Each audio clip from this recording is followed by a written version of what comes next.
Welcome. Welcome to this place of healing. I am Lorraine John Shelza, and I'm honored to be in this place with you. Bienvenue. Bienvenue dans cet endroit de guérison. Je suis Lorraine John Shelza et je suis honorée d'être dans cet espace avec toi. Aujourd'hui débute notre deuxième jour de nettoyage et nous allons utiliser encore aujourd'hui deux outils simples. La première, l'écriture créatrice, accouplée avec le travail sur notre partie sombre, aka shadow. Si je peux te dire que l'écriture a un pouvoir puissant, c'est parce que je l'ai expérimenté moi-même depuis l'enfance. L'écriture possède un pouvoir de délivrance et d'extériorisation. Elle est, selon moi, la plus belle des autothérapies. C'est un moyen d'expression de soi. L'écriture te permet de poser des mots sur des émotions que toi-même ne peux décrire. Pour l'exercice aujourd'hui, il va te falloir un stylo ou plusieurs et du papier. Essayez d'écrire de façon spontanée, sans se soucier du style. Essaye de prendre un moment pour s'isoler, écrire librement, sans penser à son jugement ou à celui des autres. L'écriture créatrice, à ne pas confondre avec l'écriture créative que l'on pratique par exemple dans les ateliers d'écriture, est partie d'une intention pour entrer en profondeur en soi, libérer ce qui bloque en soi et s'ouvrir à son potentiel de vie et de réalisation.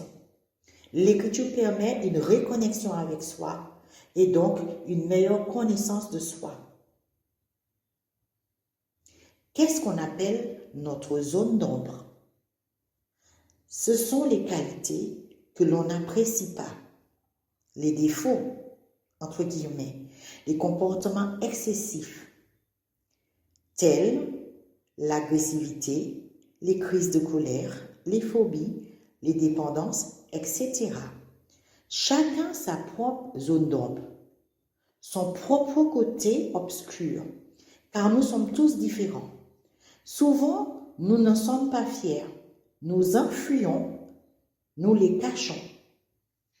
Elle englobe tous les comportements, paroles, pensées que nous avons et que nous jugeons comme mauvais. En psychanalyse, Carl Gustav Jung décrit la zone d'ombre comme étant tout ce qui a été écarté de la conscience comme incompatible avec le moi. Carl Gustav Jung parle de deux polarités qui composent chacun entre nous, l'ombre et de la lumière. Aujourd'hui, il s'agit de prendre suffisamment de recul, d'être à l'écoute de cette part de nous qui ne demande que à être connue et entendue. Avec cette soif de perfectionnisme et d'idéalisme, nous la jugeons souvent comme quelque chose de négatif, qu'il ne faut pas se montrer. Il faut essayer de se détacher de celle-là. Si nous acceptons de vivre avec notre zone d'ombre, si nous acceptons le fait que nous avons à apprendre de cette partie de nous-mêmes, nous tendrons vers l'authenticité et de notre être dans son tout. Alors aujourd'hui, pour faire cet exercice, tu peux te permettre de rencontrer, d'aller à la rencontre de tes zones d'ombre avec douceur, sincérité et bienveillance. Sous une feuille, dessine une très grande boîte qui peut faire toute la surface du papier. Cette boîte contient tout ce que tu ne veux pas montrer aux autres, soit tes ombres.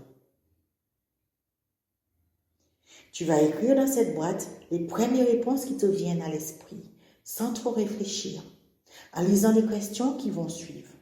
Ensuite, tu vas fermer cette boîte sans le faire lire aux autres si tu ne le souhaites pas. Les questions sont les suivantes. Tu peux mettre autant que envie, la vidéo se pause pour pouvoir répondre efficacement aux questions. Y a-t-il un événement, un acte que tu as commis par le passé et pour laquelle tu t'en veux? Si oui, lequel? Deuxième question. Quels sont les mensonges que tu rencontres aux autres à ton sujet? Qu'est-ce qui te fait honte? Qu'est-ce que tu n'aimes pas de ton aspect physique?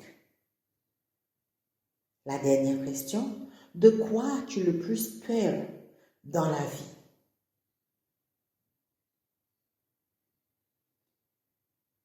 Ceci est un exercice d'écriture puissante.